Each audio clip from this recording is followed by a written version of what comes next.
If you've been a fan of roguelikes in recent years, you would know that there has been an influx of games inspired by vampire survivors. Whether you want to call them Horde Survivors, Bullet Heavens, or Reverse Bullet Hells, there's no denying that this subgenre of roguelikes has become increasingly popular ever since the game was released. The gameplay loop is exceedingly simple.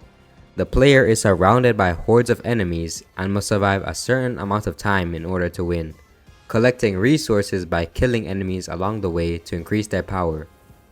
Out of the countless games to try and replicate this style, the one that perfected the formula in my eyes is of course Brotato. Say my name.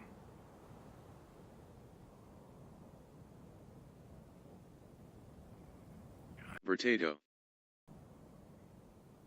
You're goddamn right. I have sunk more hours into this game than any other roguelike, so I wanted to justify the time I spent playing by convincing others to do the same. First, let's go over the gameplay. You start every run with a character and weapon of your choice based on the character that you chose.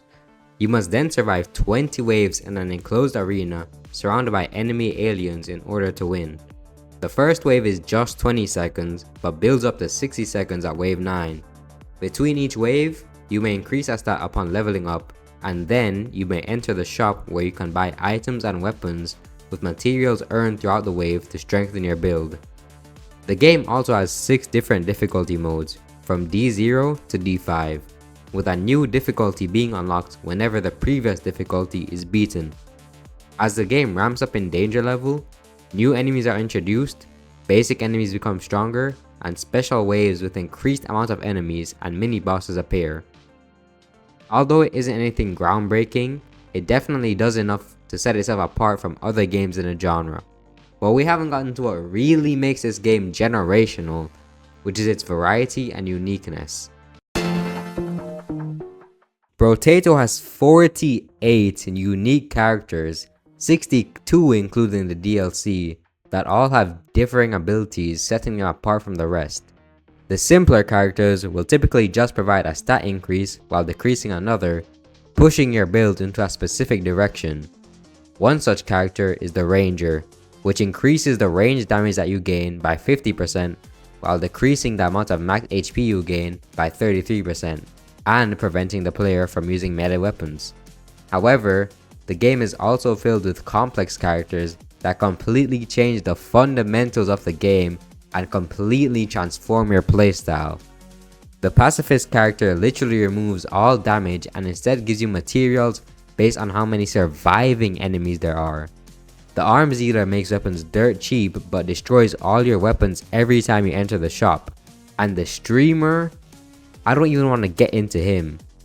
You gradually unlock different characters throughout the game by completing certain achievements, and despite how different each character is, most of them are relatively balanced.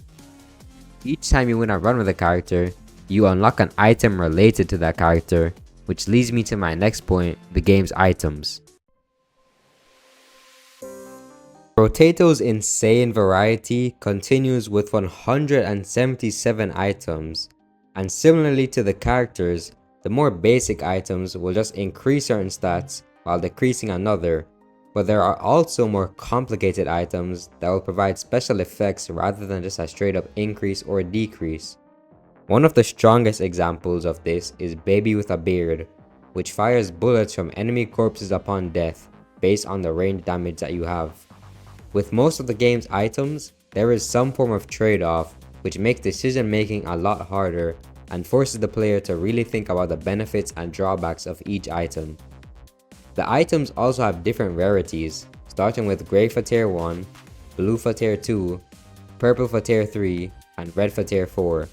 As you would expect, items typically get better the rarer they are, with a single tier 4 item being enough to completely evolve your build, and even some tier 3 items can massively increase your power, such as the previously mentioned Baby with a Beard.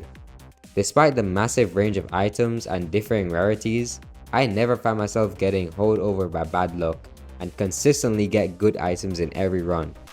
Furthermore, if you increase your luck stat, you can increase your chances of getting rare items, which leads me to my next point, the game stats. To put it simply, Brotato has way more stats than the typical roguelike, and to be honest, there are just way too many to go over one by one in detail. All stats in Brotato fall into one of 4 categories, which are offense, defense, healing, and economy. In every run, you should ideally have a good balance of all 4 in order to survive. Because if your offense is lacking, you're going to be overwhelmed by the sheer number of enemies and constantly taking hits. If your defense is lacking, then whenever you do get hit, you're going to take huge amounts of damage. If your healing is lacking, you won't be able to heal from said damage and will quickly die. And if your economy is lacking, then so will everything else. The most important stats are the different types of damage, which are melee, ranged, elemental, and engineering, which you will focus on depending on what weapons you have chosen, leading to my next point, the game's weapons. Brotato has a very unique weapon system in comparison to other roguelikes. Most characters have 6 weapon slots, and not only does the game unsurprisingly have a pretty large amount of them, but there are also different types of weapons. The 2 major types are ranged and melee. Ranged weapons shoot projectiles, while melee weapons are either swung or thrusted before returning to the player. Additionally, the higher your range is, the slower your attack speed with melee weapons will be because they take longer to return to the player. Each weapon in the game scales off a type of damage, as I said before, and some may even scale off of more than one.